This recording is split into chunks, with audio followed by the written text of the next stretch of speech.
First, let me commend Felix and Susan for having the courage to get up and share your stories and for the work that you're doing. And please, you guys deserve the round of applause, not me.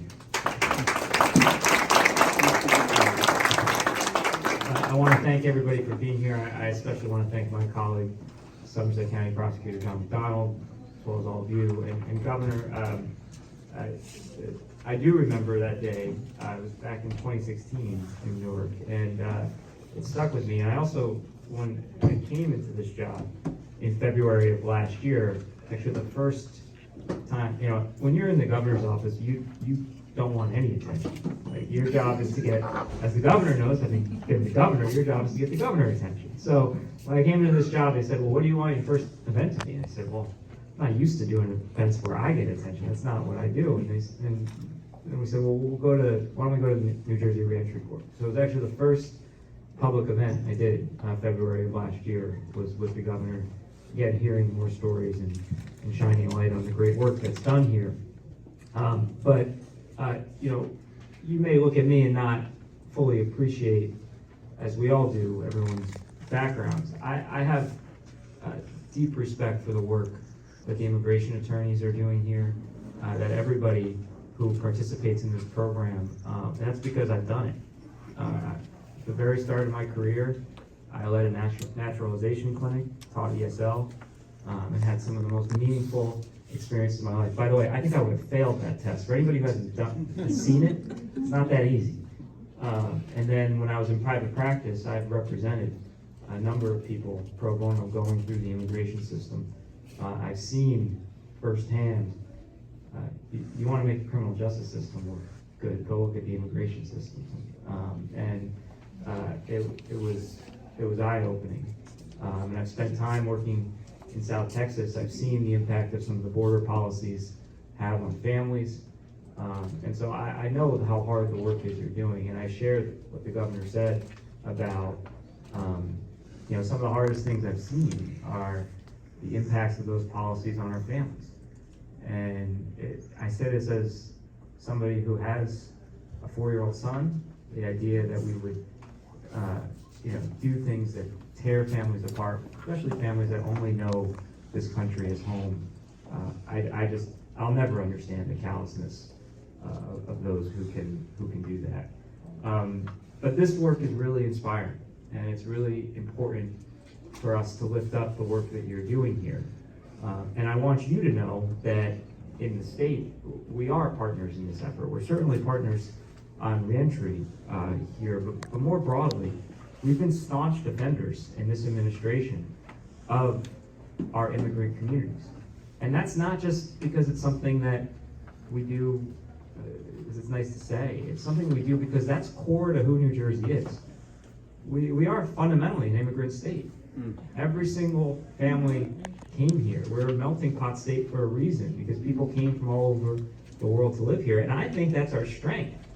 That's not our weakness. That's what makes New Jersey a beautiful place. We are among the most, if not the most, diverse states in the nation, and certainly so if you consider the different immigrant communities we have. And that's particularly true in our Latino community, which is by no means monolithic. Our Latinos population comes from all over Central, South America, and it's a beautifully diverse community. And I also know that in this moment, like so many of our communities, it's a community that is afraid, and justifiably so.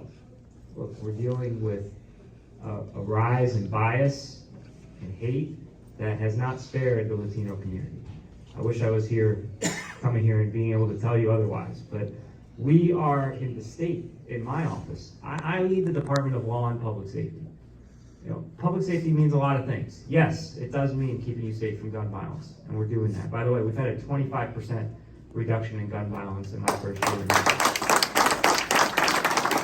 That's true in every single city in the state, from Jersey City down to Camden. So I think that's really important for you guys to know, because I hear some people out there saying some things about crime.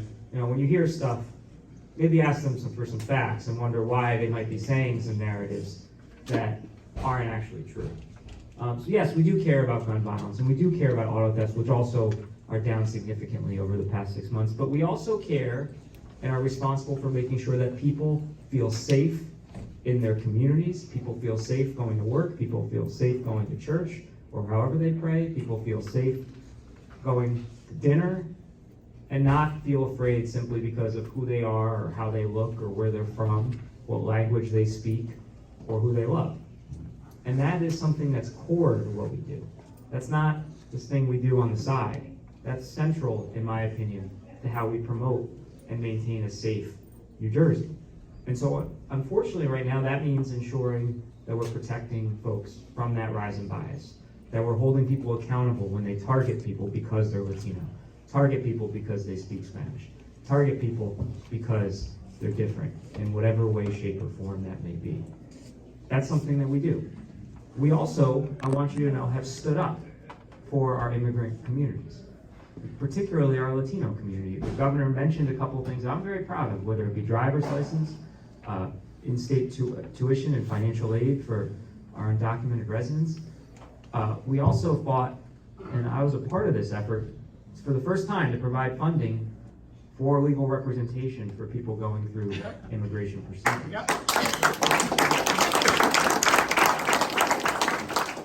And last summer, I stood on the steps of the Fifth Circuit, which is not a very friendly court to us, in New Orleans, Louisiana. I stood on those steps with MALDEF, the Mexican American Legal Defense and Education Fund, people who are absolute champions and incredible litigators defending the rights of immigrants across this country.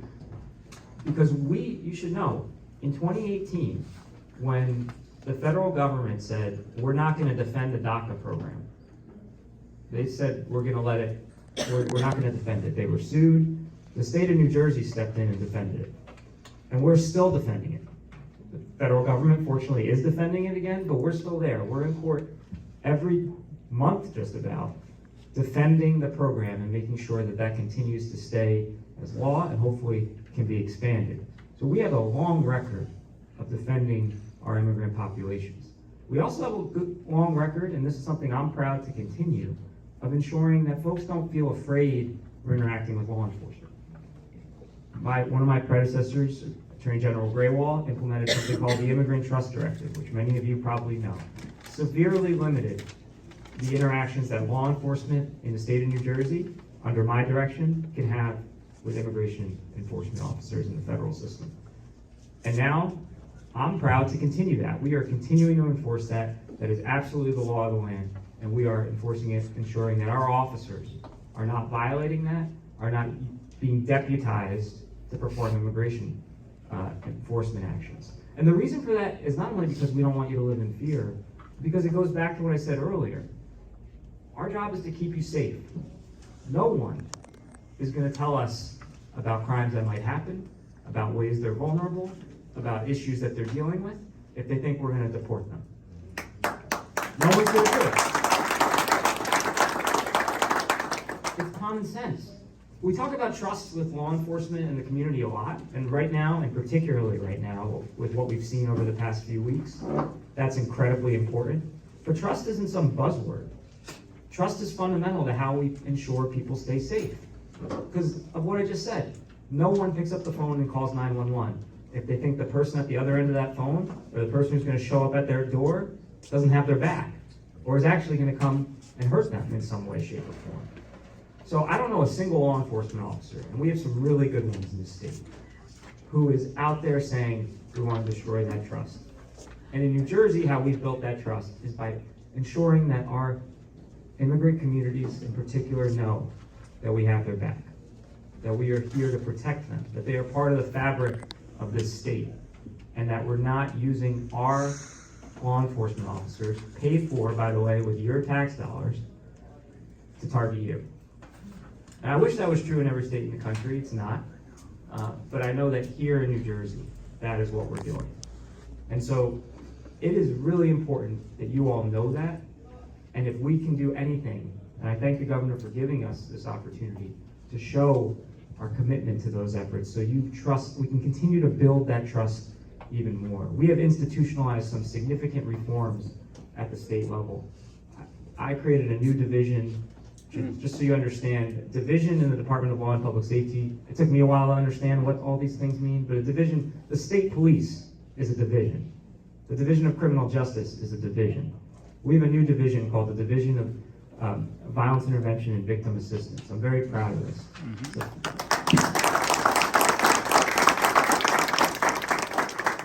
To institutionalize the trauma-informed work that we're doing at the state level to help people who are caught up, sometimes because of forces beyond their control in that cycle of violence, give them a path off that cycle of violence, much like the work being done here in the reentry court.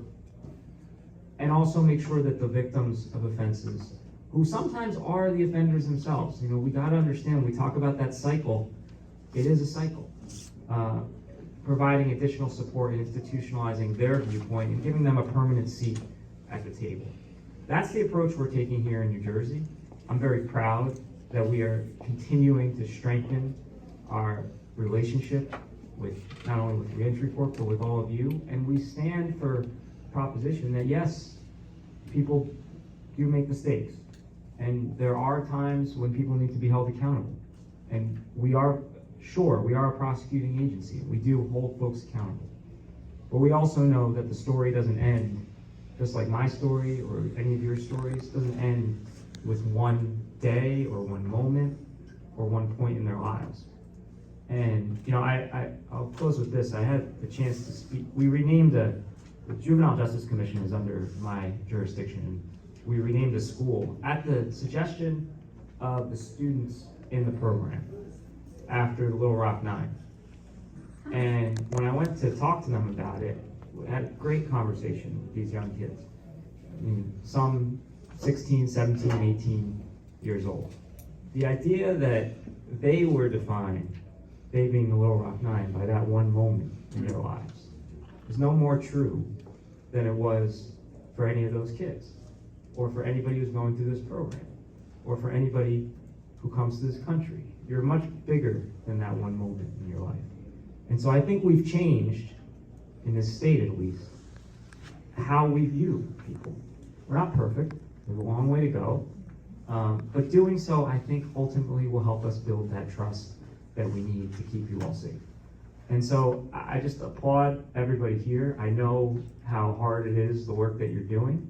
I really applaud the folks going through the program for their courage and for showing up and for being willing to speak out and share their story. And Governor, I thank you for all the work you do and for your partnership always. So thank you all. I'm sorry I can't stay for the rest of the program, but